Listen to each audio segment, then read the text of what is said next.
Kabanata 676. Ang pinagsamang lakas ng 5 tao ay sapat na upang labanan ang atake ng isang half-step spirit. Gayunpaman, si Dong Fangxiao ay hindi isang ordinaryong kalahating hakbang patungo sa espiritu.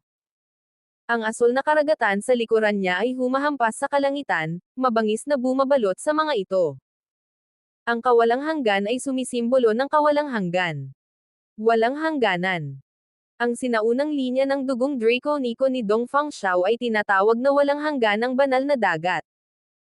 Natural lamang, si Dong Fangxiao, na nakarating na sa kalahating hakbang patungo sa espiritu, ay sapat na upang kontrolin ang isang tiyak na dami ng sinaunang linya ng dugong Draconico upang pasiglahin ang orihinal na kapangyarihan nito. Isang banal na dagat ang agad na hamampaz. Puff. Bang. Rumble. Bigla na lang, lumipad ang mga bangkay ng 5 tao sa pila, at maging si Fang Kenyon ay dumura ng isang malaking subo ng dugo. Sa loob ng ilang panahon, ang diwa, enerhiya, at diwa ng 5 tao ay nawalan ng sigla. Kuya, tara na. Ngunit umatras din ng kaunti si Dong Fangxiao. Sinamantala ang pagkakataong ito, direktang sumigaw si Fang Kenyon kay Zephyr. Maraming salamat, mga senior brothers. Si Zephyr ay isang taong mapagpasyang tao. Natural lang, kailangan niyang maging determinado. Ang isang eksperto sa kalahating hakbang patungo sa espiritu ay tiyak na hindi lamang magkakaroon ng ganitong kakayahan. Kahit na hindi ginamit ni Zephyr ang kanyang buong lakas, wala siyang kumpiyansa na talunin ang taong ito. Swoosh! Mabilis na naisagawa ang The Flash Shining. Mabilis na naglaho ang anyo ni Zephyr. Aalis ka na ba? Walang oras si Dong Fangxiao para bigyang pansin ang grupo ng mga tao. Ngumisi siya at sumugod. Teknik ng pagsabog ng enerhiya. Matapos tumakbo ng 12 milya, biglang isinagawa ni Zephyr ang energy explosion technique. Kaagad, napuno ang espiritual na dugo, ngunit halos 20% ng kanyang kapangyarihan ang natupok nito. Bagamat ganoon nga, ang enerhiya sa kanyang katawan ay naging marahas at pambihira. Boom! Isang kadena, na pinagsama sa isang malaking gininto ang kamay, ay buong bangis na pinutol. Zephyr, dapat kang mamatay. Habang naglalakbay, lalong nabigla si Dong Fangxiao kay Zephyr. Halimaw talaga ang kabilang grupo. Isa lamang siyang halimaw sa gitna ng mga halimaw. Kahit hindi niya ginamit ang buong lakas niya, naisip niya na madali para sa kanya na supulan ang isang level 6 agility junior gamit ang kanyang cultivation. Hindi niya inakalang magkakaroon pala si Zephyr ng napakaraming panlilinlang na hindi niya kayang magtagumpay ng paulit-ulit.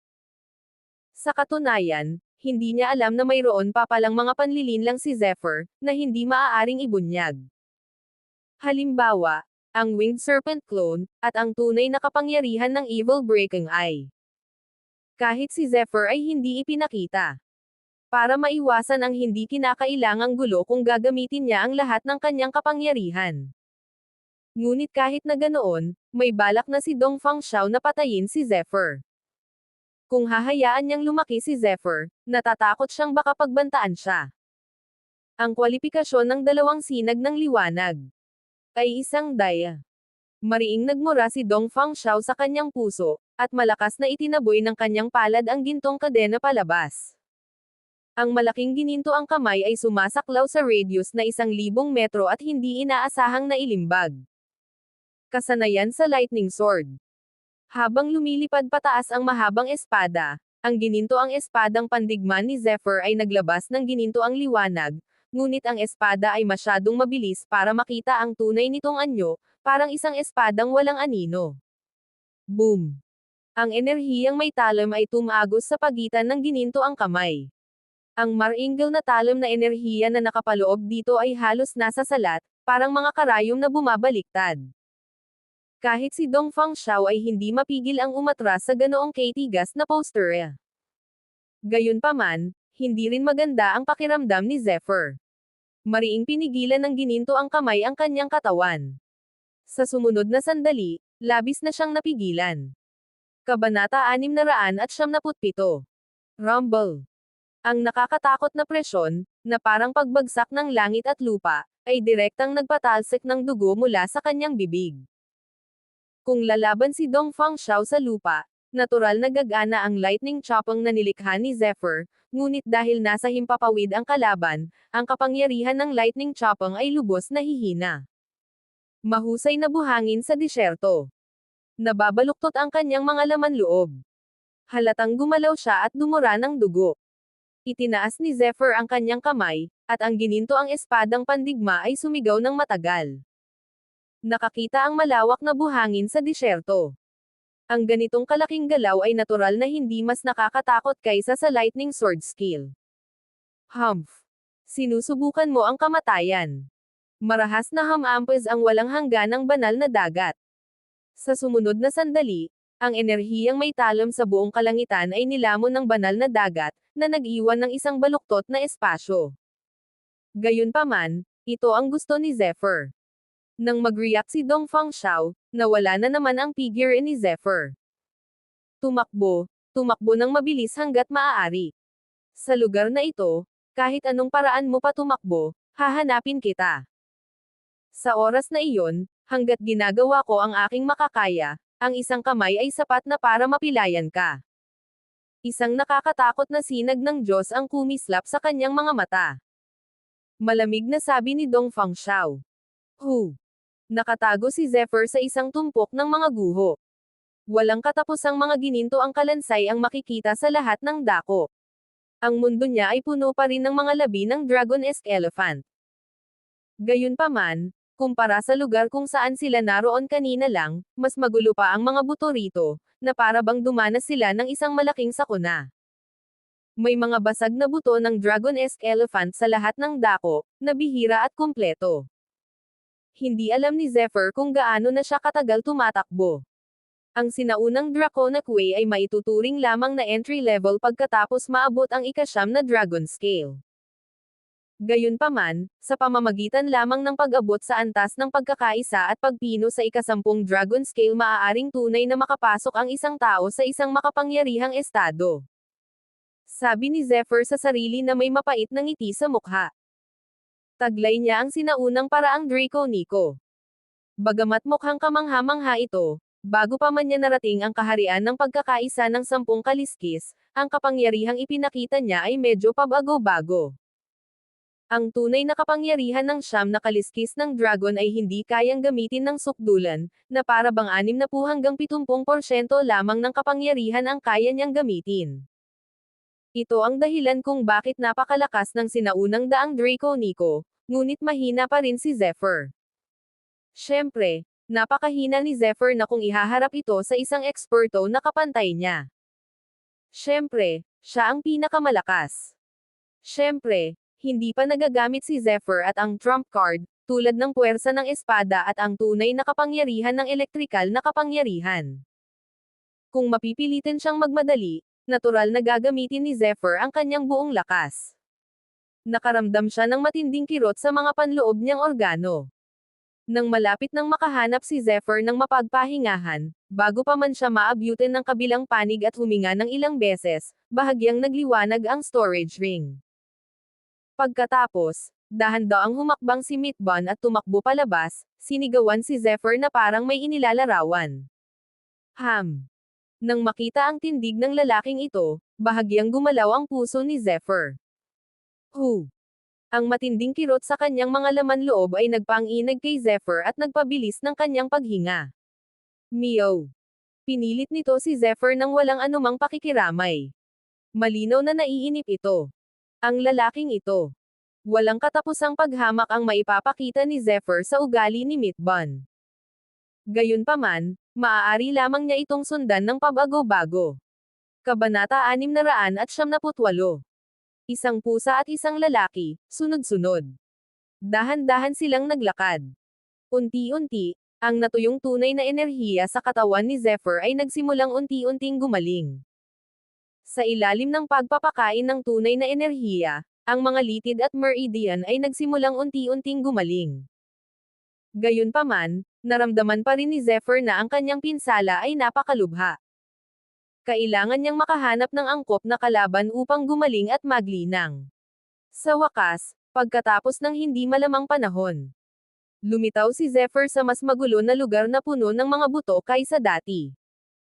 Sa lugar na ito, ang mga buto ay mas magulo at mas nakakatakot, at ang antas ng pagkabali ay dumami rin. Gayunpaman, naramdaman ni Zephyr na ang mga buto ng Dragon-esque Elephant dito ay malinaw na mas malakas kaysa sa mga naranasan niya. Lalo na bago ito. Bagamat malubhang napinsala ang kalansay ng Dragon-esque Elephant, malinaw pa rin itong nakikita.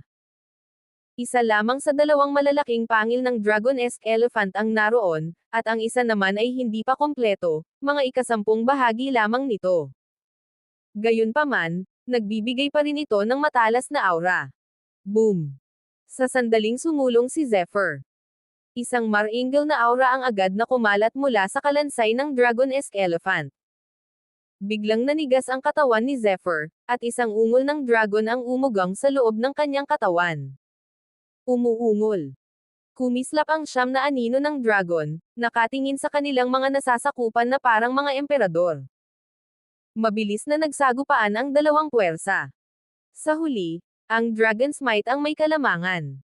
Gayunpaman, sa oras na ito, hindi na makatiis si Zephyr. Sandaling dumilim ang kanyang mga mata, at sa sumunod na sandali, tuluyan na siyang nawalan ng malay. Plop! Kasabay ng tunog ng pagbagsak sa lupa. Sa kabilang banda, ang kalansay na Maladragonesque Elephant ay nagkaroon ng magandang reaksyon. Mabilis na lumaganap ang mga guhit ng malakristal na liwanag na parang jade. Ang mga ilaw na ito ay napaka-misteryoso, na parang buhay, na may masiglang sigla, na nagpapasaya sa mga tao. Kung magising lang si Zephyr, tiyak na malalaman niya na ito ang utak ng Dragon-esque Elephant. Meow. Ang matambok na katawan na ito ay gumawa ng magaan na hakbang at mabilis na tumakbo patungo sa kalansay na parang Dragon-esque Elephant. Ang malaking kalansay na parang Dragon-esque Elephant ay parang isang bulwagan, libo-libong beses na mas malaki kaysa kay Meatbun. Gayunpaman, pagpasok nito, ang buong kalansay ng Dragon-esque Elephant ay biglang nagpakawala ng isang nakakatakot na ungol na parang may naramdaman itong nakakatakot na bagay. May narinig pang ang pagsabog ng meow na halatang galing kay Meatbun. Di nagtagal, tumagal na lang ito ng 10 hininga. Naubusan si Meatbun ng isang kristal na bagay na kasing laki ng pakwan.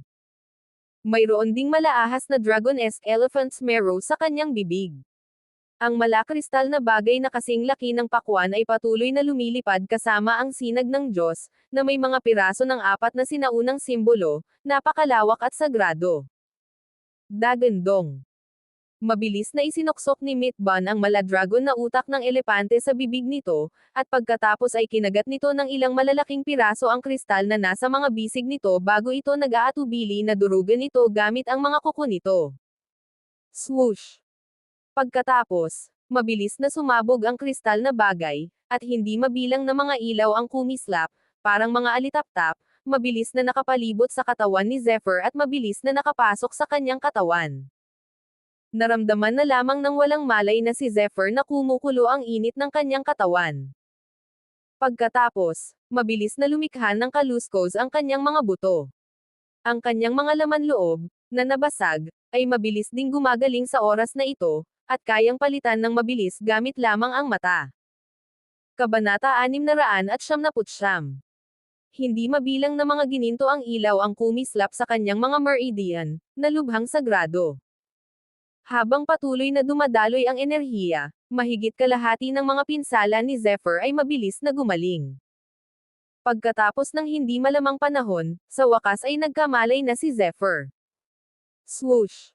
Binuksan niya ang kanyang mga mata. Ang sinag ng Diyos ay maliwanag. Pakiramdam ni Zephyr ay halatang bumubuti na ang kanyang katawan. Hindi lang iyon, kundi pati na rin ang mga peklat sa kanyang katawan ay tuluyan ng gumaling. Walang anumang bakas ng pinsala. Ano ang mga ito? Habang pinagmamasdan ang kumikinang at naaaninag na mga ilaw na lumalangoy sa kanyang katawan, hindi maiwasan ni Zephyr ang makaramdam ng kakaiba. Mukhang utak ng jade ito, pero mas kamangha-mangha pa ito kaysa sa maladragon na elepante. Mahigit 100 piraso ng Dragon-esque Elephant Jade Marrow ang natira sa katawan ni Zephyr, na nakolekta na niya noon.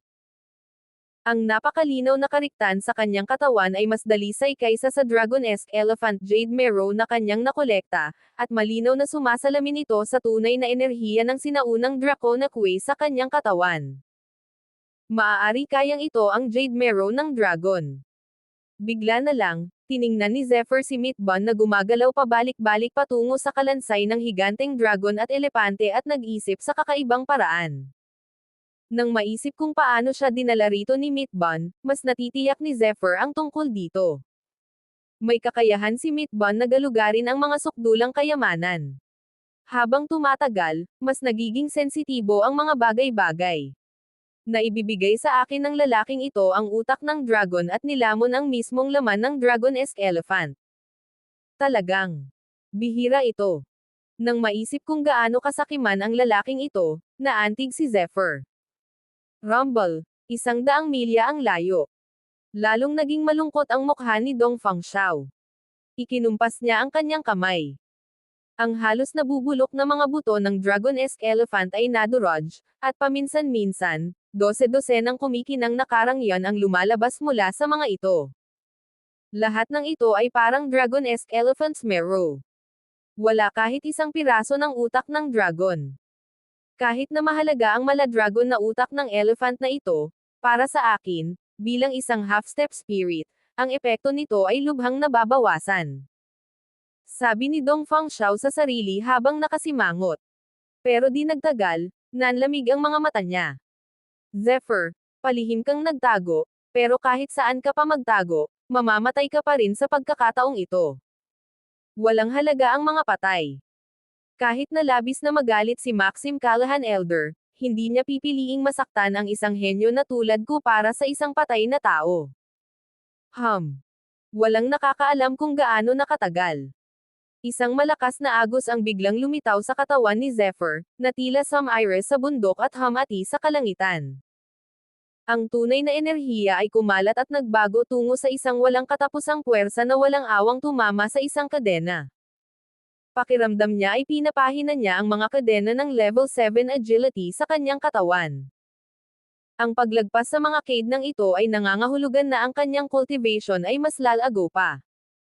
Bukod dito, nadama niya na pagkatapos niyang maabot ang level 7 agility, ang kanyang katawan ay sasailalim sa isang malaking pagbabago at pag-unlad. Boom! Sa wakas, naging maayos ang lahat. Isang daloy ng tunay na enerhiya ang Dom Alloy, at ang Posos ay agad na nabali pagkatapos ng daan-daang banggaan. Level 7 Lixi tagumpay. Buzz. Maningning ang sinag ng Diyos sa kanyang mga mata, at ang dalawang sinag ng Diyos ay nag-iwan ng dalawang malinaw na marka sa hangin. Tila magkahiwalay sila at hindi tumigil ng matagal. Ang tunay na enerhiya ay tumakbo ng maayos. Kabanata 700. Swoosh! Ipinakita niya ang Spirit Breaking Sword Palm. Isang simple at walang palamuting bakas ng palad ang mabilis na lumitaw sa espasyo. Habang nagtitipon ng enerhiyang may talam, direktang pinunit nito ang isang Dragon-esque Elephant Bone. Buzz! Ang mala-dragon na buto ng elepante ay walang kapantay ang laki. Gayunpaman, sa hitsura ng simple at walang palamuting bakas ng palad na ito, ang buong kalansay ay malinaw na nahati sa 2 piraso. Ang hiwa ay kasing kinis ng salamin. Ang Spirit-Breaking Sword Palm na ito ay nakarating na ngayon sa Great Completion Realm at ganap nang nakapasok sa tugatog ng palm technique na ito. Sa kasamaang palad, isa lamang itong hindi kumpletong kakaibang skill. Kung hindi, mas magiging kamangha-mangha ito. Bulong ni Zephyr. Bagamat bumantong hininga siya dahil sa emosyon, isa rin itong malaking pagbabago upang maabot ang dakilang pagkumpleto mula sa 100% ng kanyang pangunawa. Sa makatuwid, hindi masyadong nakaramdam ng pagkadismaya si Zephyr. Hindi lang yan. Lumakas din ang kanyang pisikal na kalagayan. Ang kanyang asensya, enerhiya, espiritu, depensa ng katawan, at tunay na enerhiya ay lumakas din. Lahat ng ito ay maaaring maramdaman. Masasabing sa pagkakataong ito, narating na ni Zephyr ang sukdulan matapos ang tagumpay. Matagal na siyang natigil sa level 6 agility, kaya ang tagumpay na ito ay hindi lamang nagbigay daan sa kanya upang makapasok sa level 7 agility, kundi naabot din niya ang tuktok ng level 7 agility. Isang antas isang mundo. Ito ang kasabihang lumitaw matapos sumikat ang martial arts. Bagamat iisa lang ang agwat, malaki ang pagkakaiba nila. Swoosh! Kumislap ang kanyang figure. Nagsimula ring umabot sa isang bagong antas ang flash shining. Noong una, 10% lang ang naunawaan niya, pero ngayon, 20% na, o kahit 30% na ang naunawaan niya. Lumakas ang bilis niya. Klang! Tumatakbo ang sword technique. Nakakondensed ang sword focus. Isang gasuklay na liwanag ang isinilang, at sa isang iglap, nagdulot ito ng walang katapusang mapanirang kapangyarihan. Sa operasyon ni Zephyr, lalong naging halata ang pagkagulat sa kanyang puso. Hindi niya inaasahan na magkakaroon ng ganitong epekto ang tagumpay na ito. Kung lalaban ako ulit kay Dong Fangxiao, maaari akong maging walang talo sa pamamagitan lamang ng pag-asa sa aking bilis. Pero kung gusto ko talagang lumaban sa kanya, hindi ko magagawa. Ang sinaunang lahing Draco-Nico ni Dong Fangxiao ay tinatawag na walang hangganang banal na dagat, at ang kapangyarihang ipinakita nito ay hindi pa kahanga-hanga. Sa madaling salita, maaaring hindi gamitin ni Dong Fangxiao ang kanyang buong lakas. Bagamat hindi ko pa nakikita ang tunay na kapangyarihan ng hindi masukat na banal na dagat, naiintindihan ko na ito. Hindi masukat, ito ay walang katapusan. Malinaw na minana ng lahi ng banal na dagat ang mga katangian nito. Kaya naman, nang ipakita ng kalaban ang kapangyarihan, para itong isang malaking alon na gumugulong pataas. Kahit na kumalat ang kapangyarihan sa unahan, ang natitirang enerhiya ay maaari pa ring sumunod. Ganoon lang, sapat na ito para mapagod ang kalaban.